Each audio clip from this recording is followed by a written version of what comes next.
দিনের মধ্যেই ছাত্র জনতার বিপ্লবের মাধ্যমে এই বিজয় হলো জনতার বিজয়। আমরা যে বিজয়টাকে আমরা আনন্দ করব, কিন্তু এই আনন্দের সুযোগে যেন আমরা আমাদের পার্সোনাল যে শত্রুতাগুলো এগুলো উদ্ধার করতে না যাই। পার্সোনাল শত্রুতা উদ্ধার করার জন্য এর বাড়িতে আঘাত করতেছে, লুট করতেছে, এরকম করতেছে।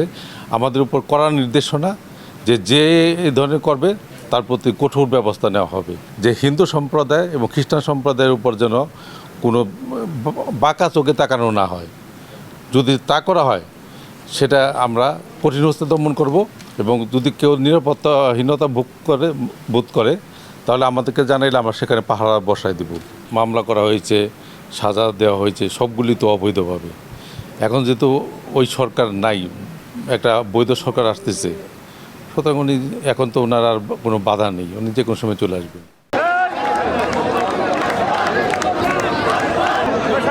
শেখ হাসিনা সসম্মানে বিদায় নিবে। শেষ আর কাউকে মিথ্যা কারাগারে থাকতে হবে না। কেউ কোনো গাড়িতে জোর করে সরাই। আমার বক্তব্য এখানেই শেষ হচ্ছে। এখন মনোরঞ্জন করবেন।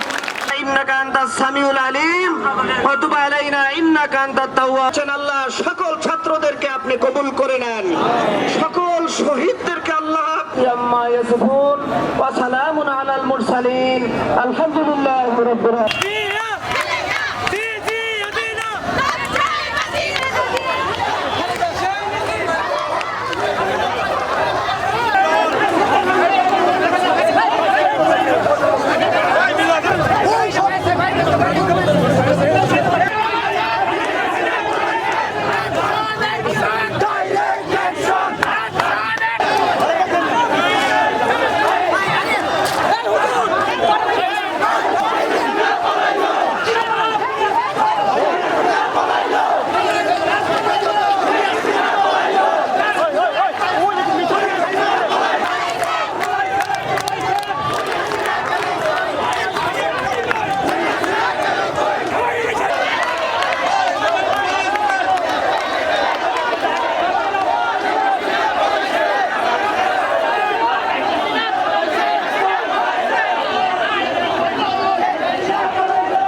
I